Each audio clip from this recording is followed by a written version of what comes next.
নমস্কার। কবি নীরেন্দ্রনাথ চক্রবর্তীর লেখা কবিতা মৌলিক নিষাদ। পিতামহ, আমি এক নিষ্ঠুর নদীর ঠিক পাশে দাঁড়িয়ে রয়েছি। পিতামহ, দাঁড়িয়ে রয়েছি আর চেয়ে দেখছি রাত্রির আকাশে ওঠেনি একটিও তারা আজ।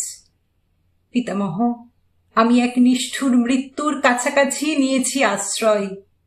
আমি ভিতরে বাহিরে যেদিকে তাকাই, আমি স্বদেশে বিদেশে যেখানে তাকাই, শুধু অন্ধকার, শুধু অন্ধকার।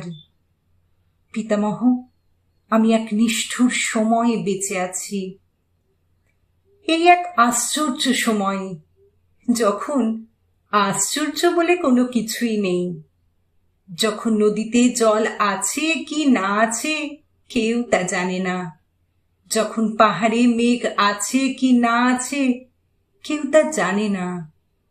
পিতামহ, আমি এক আশ্চর্য সময়ে বেঁচে আছি, যখন আকাশে আলো নেই, যখন মাটিতে আলো নেই, যখন সন্দেহ জাগে যাবতীয় আলোকিত ইচ্ছার উপরে রেখেছে নিষ্ঠুর হাত পৃথিবীর মৌলিক নিষাদ ভয়।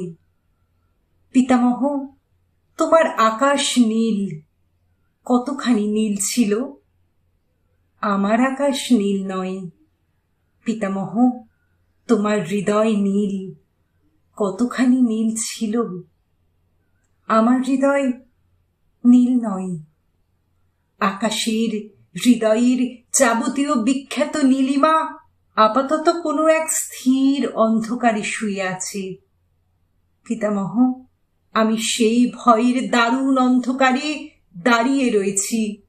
পিতামহ, দাঁড়িয়ে রয়েছি আর চেয়ে দেখেছি রাত্রির আকাশে ওঠেনি একটাও তারা আজ। মনে হয় আমি এক অমোঘ মৃত্যুর কাছাকাছি নিয়েছি আশ্রয়। আমি ভিতরে বাহিরে যেদিকে তাকাই, আমি স্বদেশে বিদেশে যেখানে তাকাই, শুধু অন্ধকার, শুধু অন্ধকার। অন্ধকারে জেগে আছে মৌলিক নিষাদ, এই ভয়।